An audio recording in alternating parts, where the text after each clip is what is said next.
పదవీరమణ సందర్భంగా ఇచ్చేసిన గౌరవనీయులు మన ప్రిన్సిపల్ జడ్జి గారు, సివిల్ జడ్జి గారు, అలాగే మన అడిషనల్ సివిల్ జడ్జి మేడం గారు మన మధ్య ఉండడం మనకు చాలా సంతోషకరం.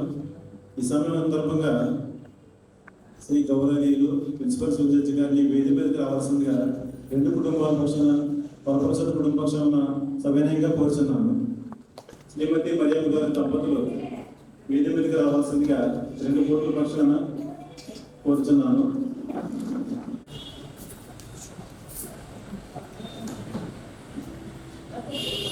ముందుగా ప్రసాద్ గారి గురించి రెండు మాటలు. 4వ కుమారుడు శ్రీ సౌర వరప్రసాద్ గారు 18/10/2001 సంవత్సరంలో జ్యుడిషియల్ డిపార్ట్మెంట్లో ప్రవేశించి వివిధ హోదాల్లో మరి పనిచేసి ఎంతో మంది మన్ననలు పొంది ఈరోజు ఒక మైల్ స్టోన్ చేరుకున్నారు. అంటే ఆయన 10,000 చేసిన రోజు. ఈ సందర్భంగా విచ్చేసినటువంటి మన 2 కోట్ల సిబ్బంది మరియు ఇతర కోట్ల వచ్చినటువంటి సిబ్బంది గారందరికీ మా 2 కోట్ల పక్షాన స్వాగతం సుస్వాగతం తెలియజేస్తున్నాను. మరి ఈ కార్యక్రమాన్ని ప్రారంభించుకుందాము. కార్యక్రమం నడిపించవలసిందిగా మన మధ్యలో ఉన్నటువంటి శ్రీ శ్రీరామూర్తి గారిని వచ్చి కార్యక్రమం నడిపించవలసిందిగా కోరుతున్నాను.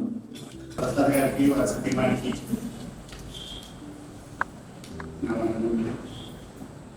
అలాగే వాళ్ళ స్టాఫ్కి వాళ్ళ రిలేటివ్స్కి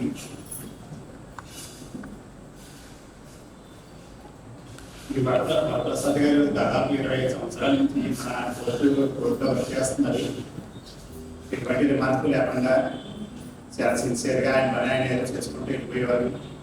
అసలు ఆయన ఉన్నారా లేరా అన్నట్టుగా ఆయన చాలా సైలెంట్గా చేసుకుంటూ వెళ్తూ ఉంటారు. ఆయన నాకు వ్యవహారం కోర్టు నుంచి తెలుసు. ఆయన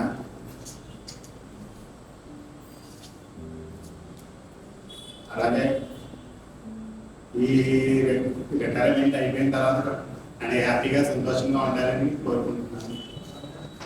నమస్కారం.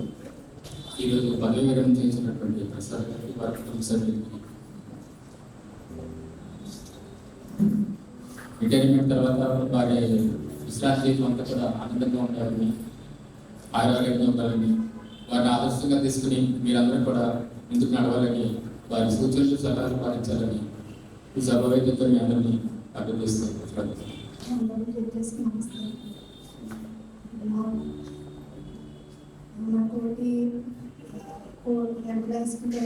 అండి. అందరికీ కూడా నాకు 2019లో నేను ఆఫీస్ అపాయింట్మెంట్గా జాయిన్ అయ్యానండి. 2019 నుంచి 2022 వరకు ఆఫీస్ అపాయింట్మెంట్ వర్క్ అంతా చేశానండి. నేను 2022లో కాపీ ఇష్ట ప్రమోషన్ వచ్చిందండి. నాకు వచ్చినప్పుడు డిప్యుటేషన్ మీద నేను సెకండ్ రీజనల్ కోర్టులో వేశారండి. అక్కడ ప్రసాద్ సార్ ఉండేవారండి. అప్పుడు నాకు అసలు రికార్డు మీద అసలు వర్క్ అనేది అసలు ఏమీ తెలియదండి. తెలియని టైంలో డాకెట్లు ఎలా రాయాలి, ముందు నెంబర్ 4లు ఎలా రాయాలో అన్నీ ప్రసాద్ గారు నేర్పించేవారండి. నాకు డాకెట్లు కూడా ఎలా రాయాలో నేర్పించారు. అంటే ఇప్పుడు అందరికీ వచ్చింది అన్ని రాయటం, ఇది కూడా పెద్ద గొప్ప ఏంటని అనుకోవచ్చు. కానీ నాకు అప్పుడు ఏది కాదు కాబట్టి నేను ఆయన అన్ని వాళ్ళ దగ్గర నుంచి ఎలా నేర్పిస్తారో అలాగా ప్రతిదీ కూడా నేర్పించారండి. ఆయన ఒక గురువులాగా నేను భావిస్తానండి. అలాగే ఎవరు కూడా వర్క్ నేర్పించారండి. నేను చాలా మందిని చూశానండి. కానీ ఎవరు కూడా అన్నిసార్లు అడిగితే కూడా చెప్పలేని విసుక్కుంటారు. కానీ ప్రసాద్ గారి దగ్గరికి నేను అస్తమానం డౌట్ వస్తే చాలా అస్తమానం వెళ్ళిపోదానండి. కుర్చీలో కూర్చునేదాన్ని కాదండి. అసలు సార్ దగ్గరికి వెళ్ళి సార్ ఇదేంటి అని అంటే ప్రతిదీ కూడా నేర్పించేవారండి సార్ విసుక్కోకుండా. సివిల్లో కూడా సివిల్ డాక్యుమెంట్లు అలాగే టైప్ చేయాలి అవి కూడా చెప్పేవారండి. రిటర్న్ స్టేట్మెంట్లని, ఐఏ పెండింగ్ అని, అడ్వకేట్లు మెమోలు వేసినప్పుడు అడ్వకేట్లు ఒక ఫైల్ అని అవన్నీ కూడా నేర్పించారండి సార్. సిట్టింగ్ కూడా నాకు రాదండి, సిట్టింగ్ నేర్పించారండి. నేను అన్నీ కూడా నేను సెకండ్ ఇయర్ కోర్టులోనే నేర్చుకున్నానండి. దండరాశి మంచిగా నేర్చుకోమని చెప్పేవారండి స్టాఫ్. మా బ్యాచ్ అక్కడ ఉన్న బ్యాచ్ వాళ్ళందరూ కూడా మంచిగా నేర్పించేవారండి. బొల్లం శ్రీనివాస్ స్టెనో గారు టైప్ నేర్పించేవారండి. కంప్లైంట్ ఆబ్సెంట్ అన్నది C/A అని చెప్పిందానండి నాకు తెలియక. అప్పుడు టైపిస్ట్ పెద్దరాజు గారు, బొల్లం శ్రీని గారు కంప్లైంట్ ఆబ్సెంట్, కంప్లైంట్ ప్రజెంట్ అలాగన్నీ నేర్చుకున్నానండి. ప్రసాద్ గారు అయితే నాకు చాలా బాగా అన్నీ చెప్పేవారండి. ఎస్ఆర్లో క్రిమినల్ అంటే డిఐఆర్ రిపోర్టు ఏలూరుకి పంపిస్తానండి. అది ఎలా రాయాలో ఏంటో కూడా నాకు తెలియదండి. అవన్నీ కూడా నాకు నేర్పించి రికార్డు మీద గ్రిప్ వచ్చేలాగా ప్రసాద్ గారు చేశారండి. నేను ఆ సార్ ఎప్పటికీ మర్చిపోలేనండి. మనం విద్య నేర్చుకునేటప్పుడు స్కూల్లో టీచర్ మనకు నేర్పించిన గురువుని లైఫ్ లాంగ్ గుర్తుపెట్టుకుంటామండి. అలాగే నాకు మొదటి గురువు కోర్టులో సార్ అనేది నేను ఎప్పటికీ మర్చిపోలేనండి సార్ని. మా సార్ ప్రసాద్ సార్ ఈరోజు రిటైర్ అవుతున్నారు కాబట్టి లైఫ్ లాంగ్ కూడా సంతోషంగా ఉండాలని హ్యాపీ రిటైర్మెంట్. నమస్కారం.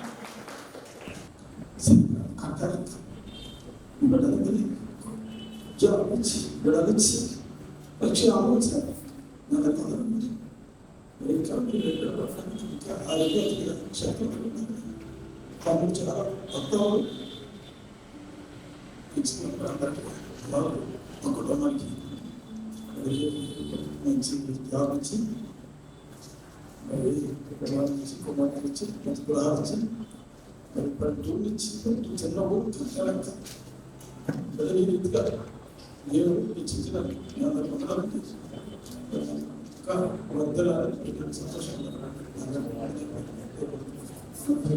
అధ్యక్షుల వారికి నమస్కారం చెల్లిస్తున్నాం.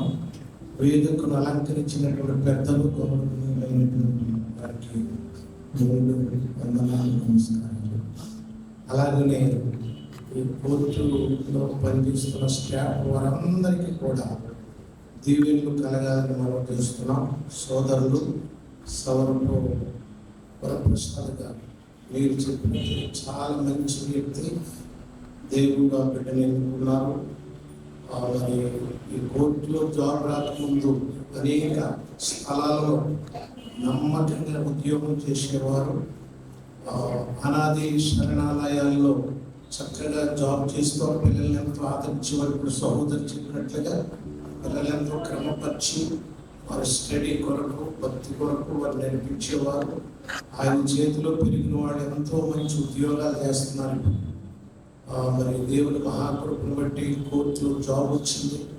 ఆనాటి నుండి ఈ కోర్టు వారు సిబ్బంది అంతా కూడా వారిని ప్రేమించారు. ఆరోగ్యకరంగానే పదవి విరమణ చేయడానికి దేవుడు సహాయం చేశారు. మరి మంచి సమయంలో ఆరోగ్యములు కృపాక్షేమములు కలిగి ప్రసాద్ గారు వారి సతీమణి గారు వర్తిల్లాలని మనం చూస్తున్నాం. మరి ఆయన జాబ్ ఈ కోర్టులో జాబ్ చేస్తున్నప్పుడు మీరందరూ కూడా కోర్టు సోదరుడు వలె ప్రేమించారు. కోర్టు కొరకు మరి ఎన్నో మరి మంచి మంచి కార్యాలు చేశారు. సంతోషం. మరి దేవుడే వారికి పరిపూర్ణమైన ఆరోగ్యము ఆయుష్నిచ్చి చక్కగా పదవి విరమణ చేస్తున్నాను కనుక ఖాళీ సమయంలో దేవునిని ఆరాధించుకుంటూ దేవునిలో ముందుకు సాగాలని మనసారని కోరుకుంటూ ఈ చిన్న మాట ముగిస్తున్నాను. దేవుడి మాటలు దీవించుకుంటాను.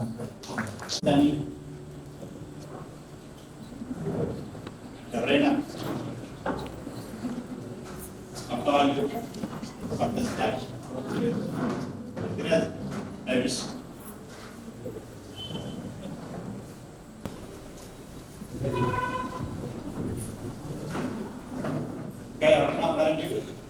వాళ్ళ అబ్బాయి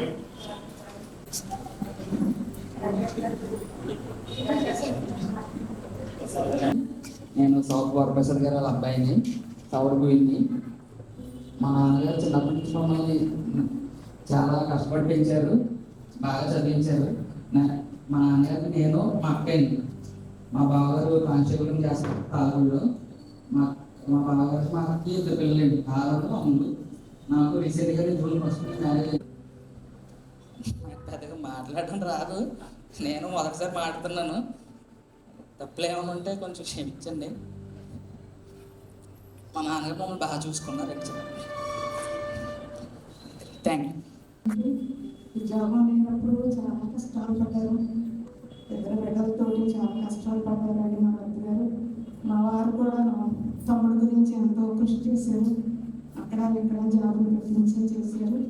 కానీ దేవచింతం వల్ల కోర్టులో జాబ్ వచ్చిందండి మా గారికి. మా అత్తగారు మా మామగారు చాలా కష్టపడి చదివించారండి. మరి పేదరికంలో ఉన్న మా అత్తగారు మా మామగారు 6 కొడుకులు 1 కూతురుని చాలా కష్టపడి చదివించి ఇంత ప్రయోజనం చేశారండి. మా వారు కూడా టెలిఫోన్ ఎక్స్చేంజ్లో సూపర్వైజర్గా చేశారండి. రిటైర్ అయిపోయారు, చనిపోయారు కూడానండి. మా మధ్యగారి గురించి చెప్పాలని నాకు ఆశ కలిగి నేను చెప్తున్నానండి. మా తోడుకోడు కూడా మా మధ్యగారు డ్యూటీకి వెళ్తున్నప్పుడు ఎంతో శ్రద్ధగా టిఫిన్లు ఏంటి భోజనాలు ఏంటి టైప్ ప్రకారంగా చూసి ఎంతో ఆరోగ్యంగా చూసింది మా తోడుకోడండి. మా మధ్యగారిని మా మధ్యగారు ఇచ్చిన ఆయుష్ ఆరోగ్యానికి వందనాలు. ఈరోజు రిటైర్మెంట్ వరకు క్షేమంగా దేవుడు కాపాడారండి. ఇక్కడి నుంచి దేవుని సేవలో బలంగా వాడుకోవాలని మా కోరికండి. మీరందరూ కూడా మా మధ్యగారి గురించి ప్రార్థించండి. చిన్న మాటలు దేవుడు దీవించింది కాబట్టి ఆయన అలాగా కూడా రిటైర్ అవుతున్నారంటే ఎవరు నమ్మరు. అలాగా అంత బాగా చూసుకున్నందుకు వాళ్ళ శ్రీమతి గారికి థ్యాంక్స్ చెప్పాలి. అలా ఇంకా ఎవరన్నా ఉంటే వచ్చి అలాగే తెలిసిన వాళ్ళు వాళ్ళ చూస్తుంది. వాళ్ళ అమ్మాయి ఎవరో ఉన్నారు, వాళ్ళ అమ్మాయి రాలేదు మాట్లాడారు. ఇక్కడ వచ్చినందుకు నమస్కారం. నా పేరు పుష్కరారాణి. మా నాన్నగారికి నేను మా తమ్ముడు మేమిద్దరం అండి. చిన్నప్పటి నుంచి మా నాన్నగారికి ముందు ఉద్యోగం లేదు. చాలా చోట్ల ప్రైవేట్గా చేశారు.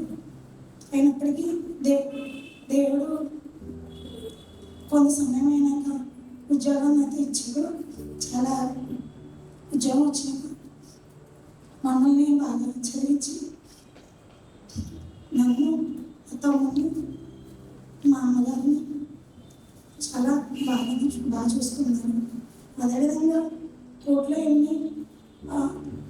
ఎన్ని అవంతాలు ఎన్ని వచ్చినప్పటికీ నా నాన్నగారు ప్రతిదానికి నా దేవుడు ఉన్నాడు ప్రతిదానికి నేను చాలా కూల్గా నెమ్మదిగా ప్రతి విషయంలోనూ ముందుకు వెళ్ళిపోతూ ఉండేవారండి.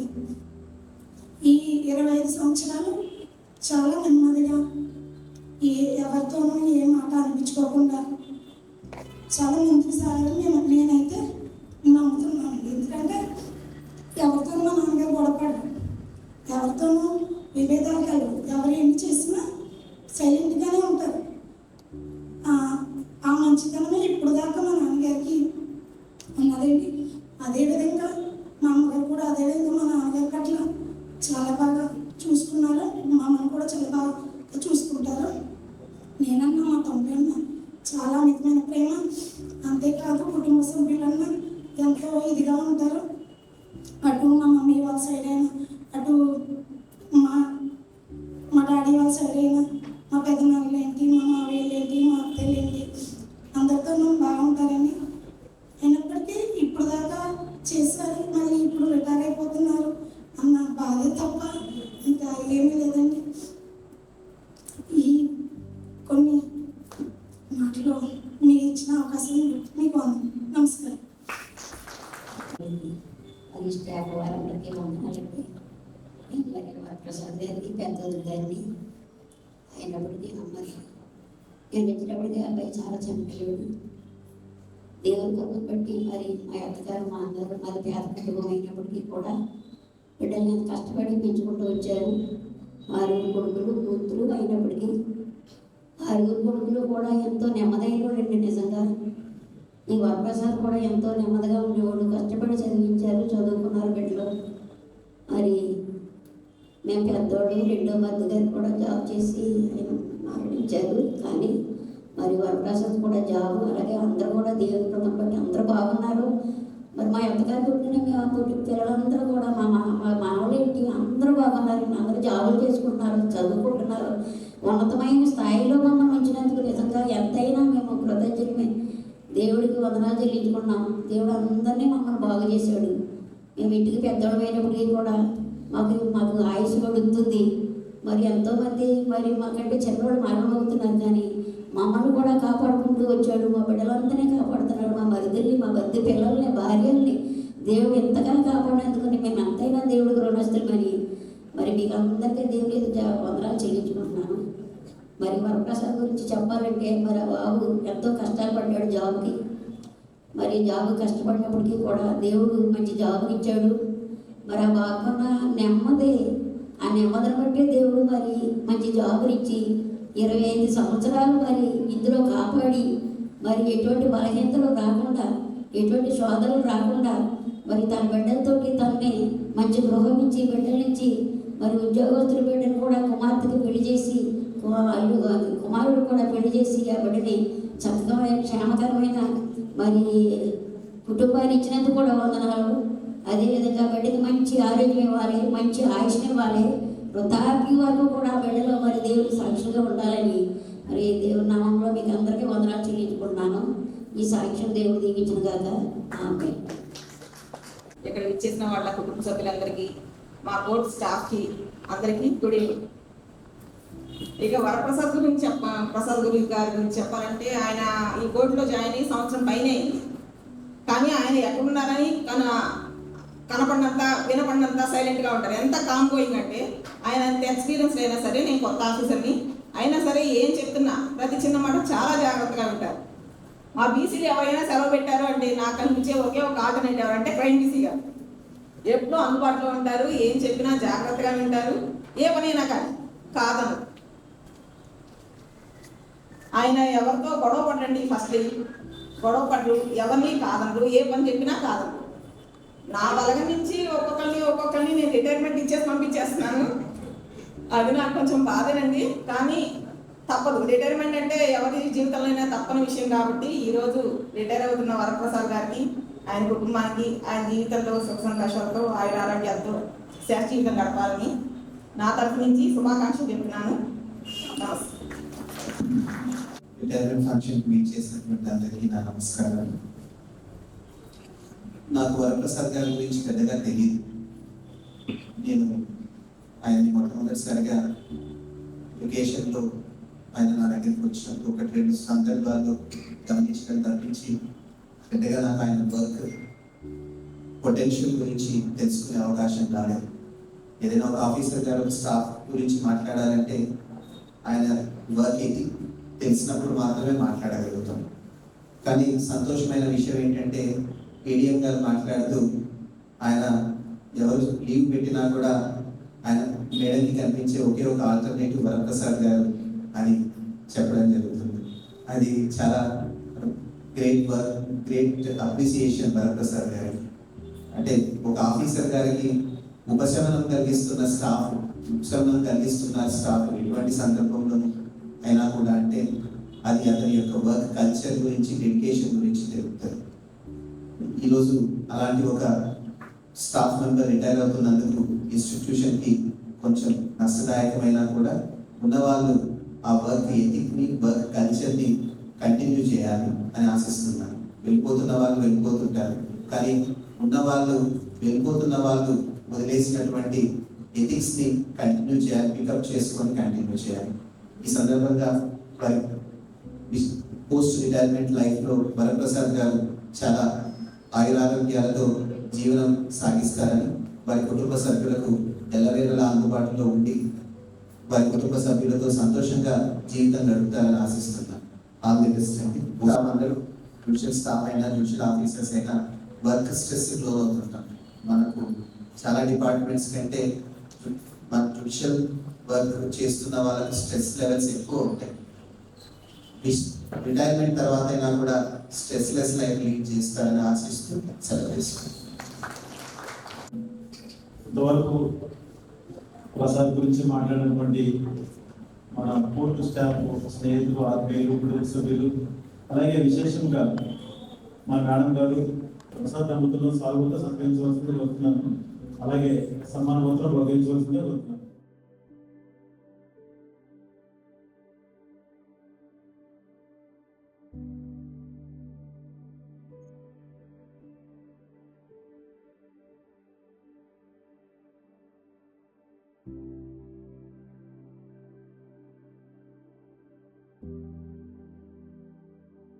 కలబోసిన శ్రీ సర్వపు వరప్రసాద్ గారు, junior assistant additional civil court ప్రియం కారపల్లు, పశ్చిమ గోదావరి జిల్లా ఎలమంచిల మండలం కనకాయలంక గ్రామం నందు శ్రీ విలియమ్స్ శ్రీమతి నవమణి దంపతులకు 29/6/1964 4వ కుమారుడిగా జన్మించి రాజోలు నందు బీకాం విద్యాభ్యాసం పూర్తి చేసి 18/10/2001 5/6/1992 మరియమ్మ గారిని పరిణయమాడి శేబరాణి మరియు విడిలకు జన్మనించి విద్యాబుద్ధులు చెప్పించి గొప్ప తండ్రిగా ఉంటూ జ్యుడిషియల్ డిపార్ట్మెంట్లోని వివిధ శాఖల్లో జూనియర్ అసిస్టెంట్గా అంకిత భావంతో పనిచేసి ఉన్నతాధికారుల మన్ననలు పొంది అందరిలో ఒకరై సేదోడు వాదోడుగా ఉంటూ సహోద్యోగులకు సహాయ సహకారాలు అందిస్తూ అజాత శత్రువుగా పేరు సంపాదించుకుని మీరు నేడు ఉద్యోగ జీవితం నుండి విరమణ పొందుతున్నారు. మీరు మంచితనానికి నిలువెత్తు నిదర్శనం. మీ జీవితం అందరికీ ఆదర్శనీయం. మీ శ్రేష్ఠ జీవితం ఆయుర ఆరోగ్య ఐశ్వర్యాలతో వర్ధిల్లాలని, సుఖశాంతి సంతోషాలతో విరజిల్లాలని మనస్ఫూర్తిగా ఆకాశిస్తూ 10,000 విరమణ శుభాకాంక్షలతో జుడిషియల్ కోర్టు సిబ్బంది పాల్గొని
ప్రవక్తగా నన్ను నియమించావయ్యా, నా తల్లి గర్భము నందే ప్రతిష్ఠించావయ్యా, జనములకు ప్రవక్తగా నన్ను నియమించావయ్యా, నా తల్లి గర్భము నందే ప్రతిష్ఠించావయ్యా.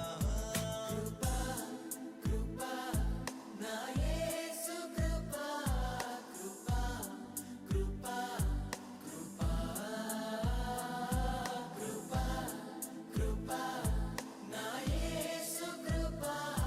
కృపా కృపా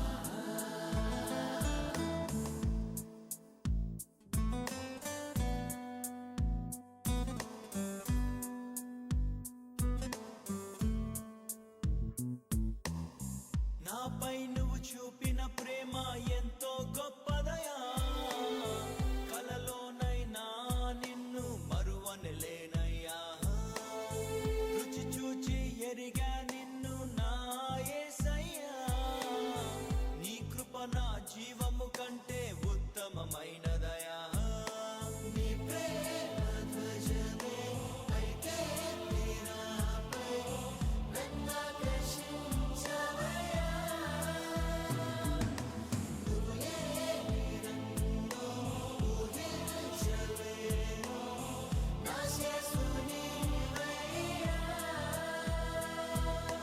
గుర్తింపంతా నీవే యేసయ్యా,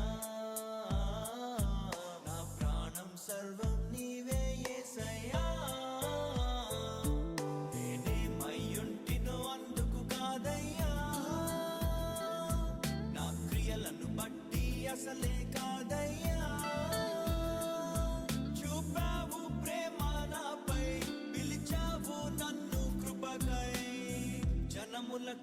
ప్రవక్తగా నన్ను నియమించావయ్యా నా తల్లి గర్భమునందే ప్రతిష్ఠించావయ్యా జనములకు ప్రవక్తగా నన్ను నియమించావయ్యా నా తల్లి గర్భమునందే ప్రతిష్ఠించావయ్యా కృపా నా యేసు కృపా కృపా కృపా కృపా కృపా కృపా నా యేసు కృపా కృపా కృపా కృపా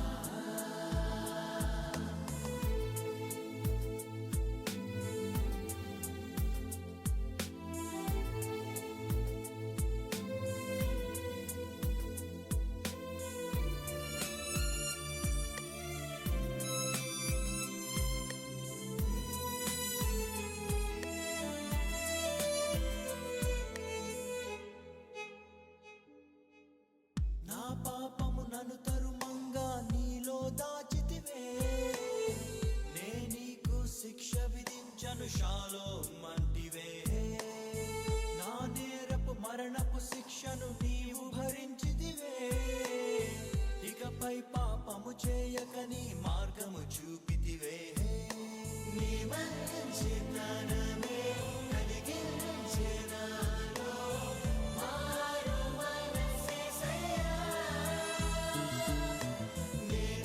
నేనెంతగానో క్షమించబడితిని ఎక్కువగా ప్రేమించదనయ్యా నా మొదటి ప్రేమ నీవే యేసయ్యా నా మొదటి స్థానము నీకే యేసయ్యా నేనేమయ్యుంటినో అందుకు కాదయ్యా నా క్రియలను బట్టి అసలే కాదయ్యా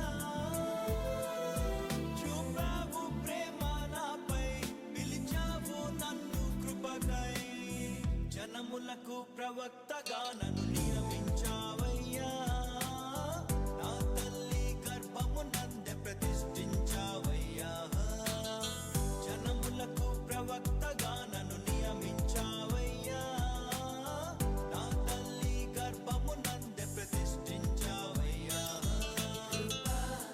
కృపా నా యేసు కృపా కృపా కృపా కృపా కృపా కృపా నా యేసు కృపా కృపా కృపా కృపా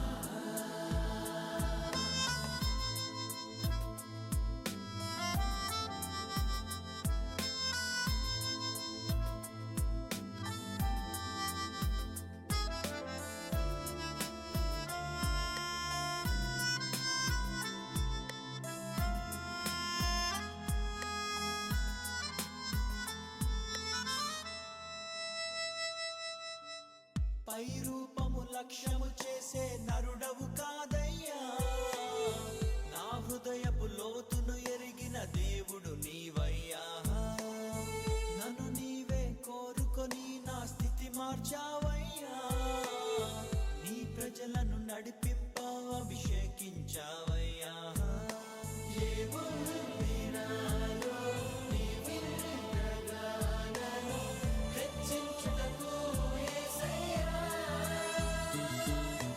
ఏమివ్వగలను నీ గొప్ప కృపకై విరిగిన నా మనస్సేనయ్యా నీ కొరకే నేను జీవిస్తానయ్యా మన ప్రేమను కథగా వివరిస్తానయ్యా నేనేమయ్యుంటినో అందుకు కాదయ్యా